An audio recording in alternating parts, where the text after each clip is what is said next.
This is Jamie Drummond for Good Food Revolution. I'm here in the wonderful ancient walled city of Carcassonne with winemaker Olivier Ramé from Maison Ventenac.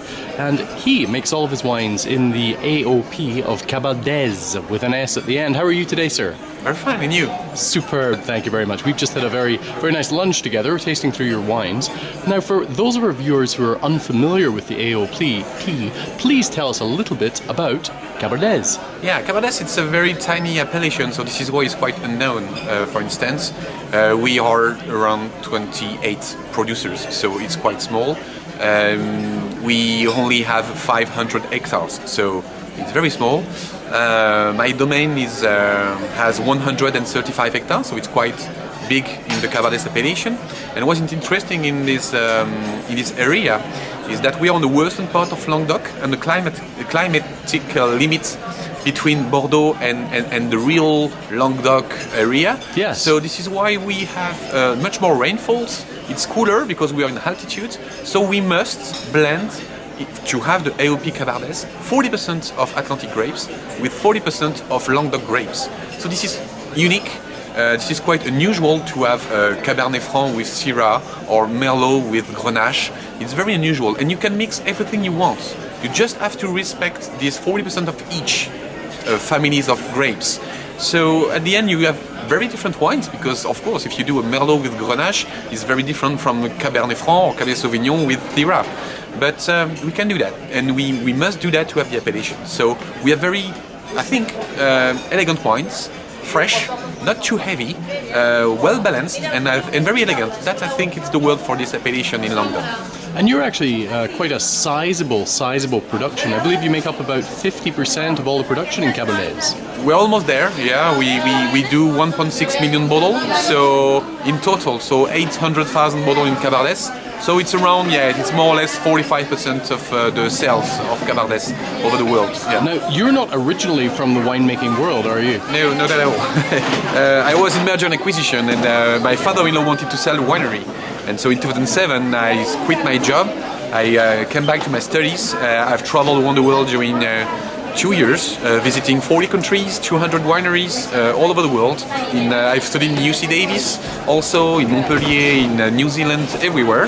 And I wanted to catch some good things from every countries and new thing I can bring back to France to try to add that to what my father-in-law was doing, but keeping the whole wine world style, the elegancy and complexity that we can have, I think, in France, and it's very nice. But also to bring more, more fruits, more wine became more precise, and I think that's a good match between the new world and the old world, if I can say that. Now you also make some white wine. Some white? White wine. Yes, but the whites, the problem that it's not in AOP, because there is no Cabardès AOP whites. I see. So this is why they are not for tasting today, because it's only the AOP wines. So it's EGP wines. So I have a Chardonnay with Drummond without any barrels, because I'm not a big fan of wood.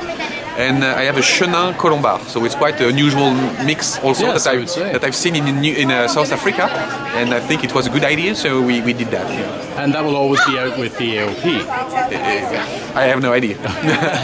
Now, your wines have been quite successfully criticised around the world. Tell us a little bit about that and how it has impacted your sales.